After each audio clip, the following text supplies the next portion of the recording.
What's good? So I want to really follow up on some of the previous videos that I did on this topic. I think with Hollywood, they're in a decline. There's no doubt about that. But there's a lot of smoke and mirrors. There's a lot of charades. There's a lot of different types of rhetoric that media sources are certainly going to use to try to mask that, because they will never concede or want to admit that there is a fundamental problem. So what happens is, if you do look at something, let's say box office numbers, what it entails, with any sort of objectivity, there's going to be some level of, well, it's because of external factor and this external factor and that external factor, to really just say there's no problem. But there is a problem when you look at it into detail. First, let me talk about this. Now, Black Adam, who a lot of you guys, it's hard to say that y'all, let's say this. Some of the other works in the box office, or rather in theaters, you guys may not like. I think Black Adam was one of those that there was a lot more mixed reviews, certainly then, and some people even bother to like it. Now, how you feel about that isn't particularly relevant, because the numbers are the numbers. And as indicative of this right here, they may actually lose money, and that's what it's looking like. It says generating just 387 million globally after 7 weeks on the big screen. It says that it didn't come costing 195 million produced. So this movie cost almost $200 million to produce. One of the biggest movie stars talking about The Rock, yada yada.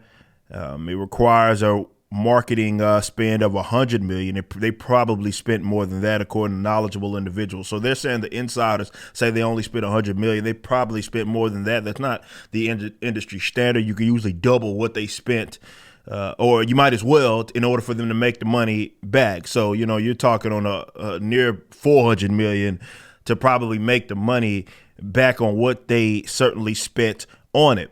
But this is what happens a lot, is that you see a big number, a couple of $100 million, and oh, wow, they made these millions of dollars, but you don't ever look at it. A lot of these people don't look at it in context. Nonetheless, this movie looks like it's about to lose money. They're saying that as a result, considering how much they spent advertising, yada, yada, they would have needed to earn about $600 million worldwide to even break even, or to break even. Now, Black Adam is, of course, starring The Rock.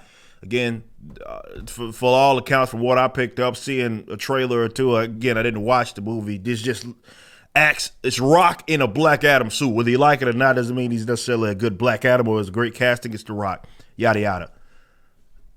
Nonetheless, it's going to lose money. Now, this is the part that, when you look at even movies that are mildly successful, maybe even see a little money, and you see the big number, and they're like, oh, wow, it made this much money, there's nothing wrong. I did a video the other day talking about the Thanksgiving box office being the worst. Obviously, if you sort of exclude 2020, that's the wash for everybody. This is the worst on all accounts in the last 30 years in terms of the box office with Thanksgiving.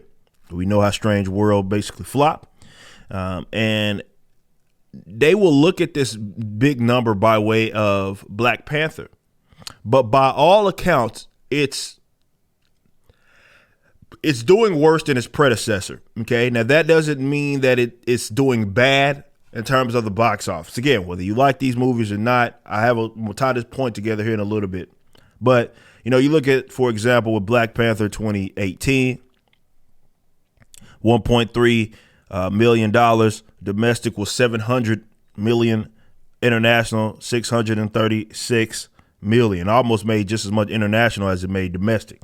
Whereas to now, same thing, but it's significantly down, and it's not like it's going to get this massive push to push it over. By all accounts, this movie is doing way worse than what its predecessor, let's say, did. But there's other things that you need to consider with the box office. How much they spent, which I'd have to look it up. I can do that real quick. Let me see that.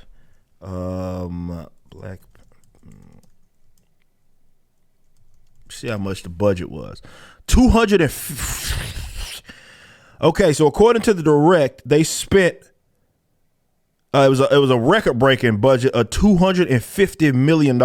Okay, Wow, that's a lot of money. So 250 million, obviously spending more than Black Adam. So 250 million. So in order for them to make their money, if they had to spend a lot of money on marketing. They did obviously spend a lot of money on marketing because I couldn't get away with it. Ads, all of that, you know that. So if they spent 200 to 250 million on marketing, the thing about the box, so that would mean what? They would put them at like he need to make near, let's say 450 to 500 million, rough estimate, to make their money back. But when you talk about them making the money back, you cannot look at it and say, well, this number is higher than the other number and therefore it's doing fine. Not necessarily, because the box office, they don't get 100% of that. Obviously, you have theaters getting a lot of that money and what have you. So I think domestic, what is the standard? Between like 40 and 60% or something like that, domestic, and it's way less than that international. So I'm not even saying that this movie isn't going to make money. What I'm saying is that by just basic mathematics, and you look at it in comparison, they sold less tickets than their predecessor. And really, that's the kind of what we're seeing in general. If you look at the numbers and what they say, ticket sales are down in comparison to previous years, previous decades, or the previous decade, let's say that. So even if the number's higher, doesn't mean that they're doing better, as in, yeah, it's a higher number. But when you consider inflation, when you consider the actual ticket sales, they're selling less tickets, meaning that people are less enthusiastic, considering that this is the follow-up. Okay? It happens.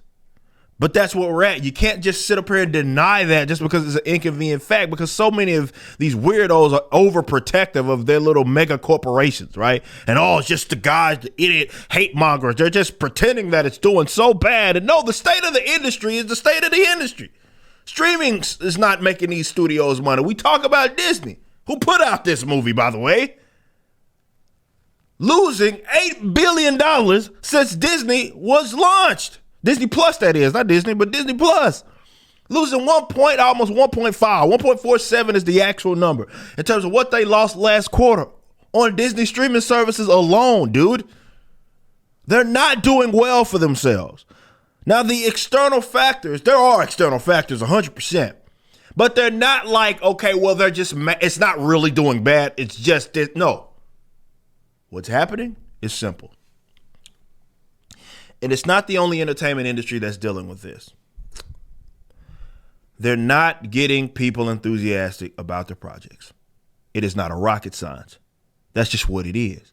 Less people are enthusiastic. You can talk about your retweets, your headlines, all that, but if you look at it comparatively, less studios, or let's say this, studios aren't doing as well. Box office returns, be damned.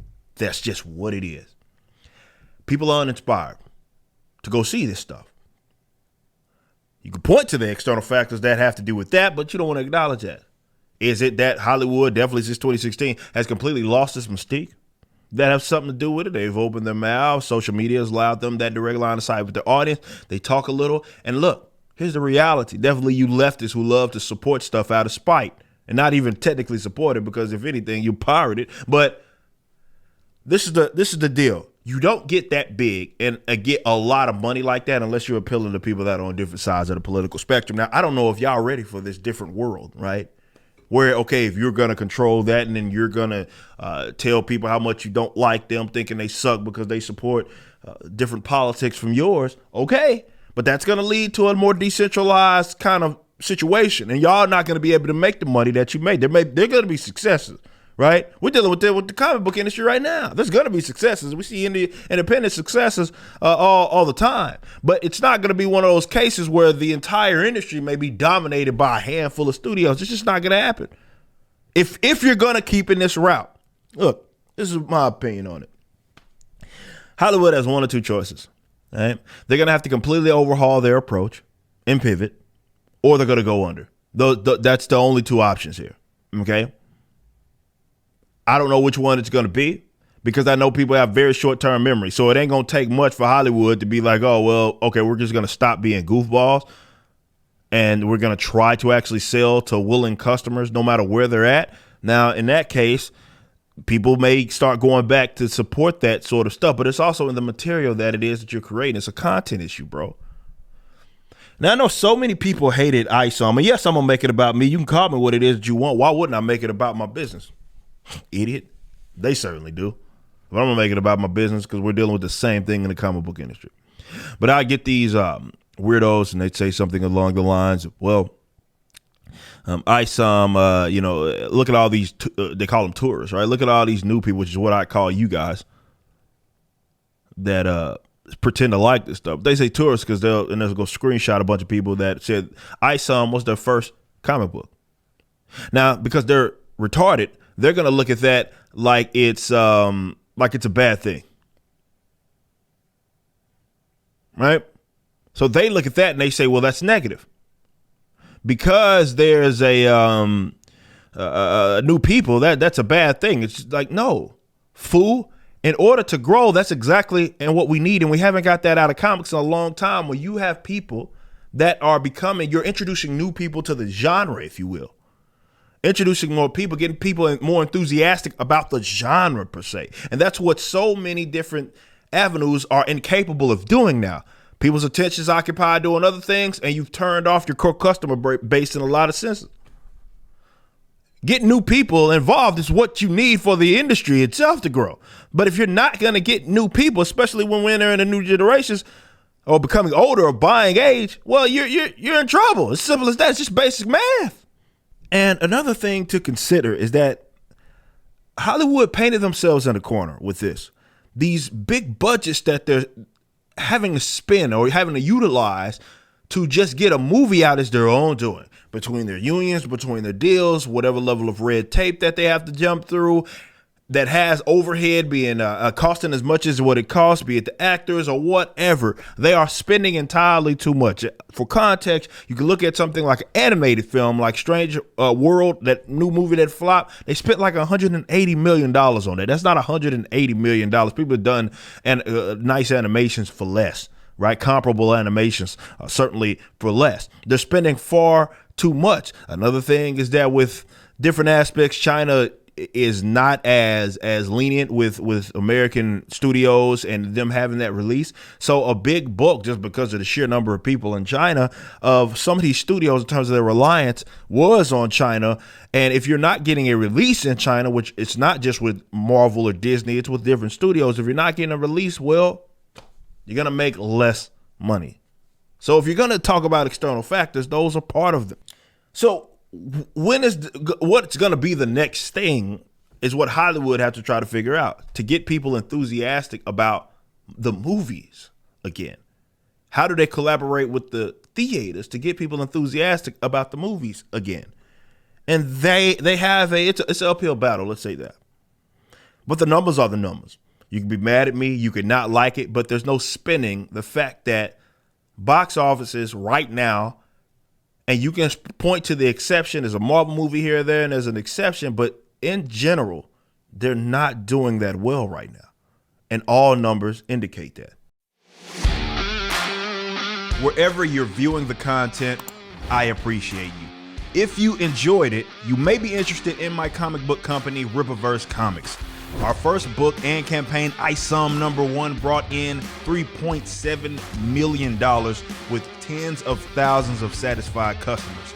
Visit Rippaverse.com to check out our store and stay up to date with the latest campaigns from one of the hottest new comic book companies. Also, my first big step towards a parallel economy was the development of my personal website, ericdjuly.com.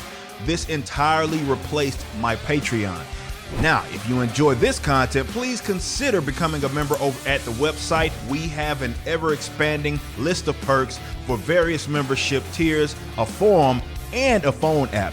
Some of these perks will even benefit you if you're fans of the Rippaverse. Anyway, I appreciate you so much for being a supporter and or customer.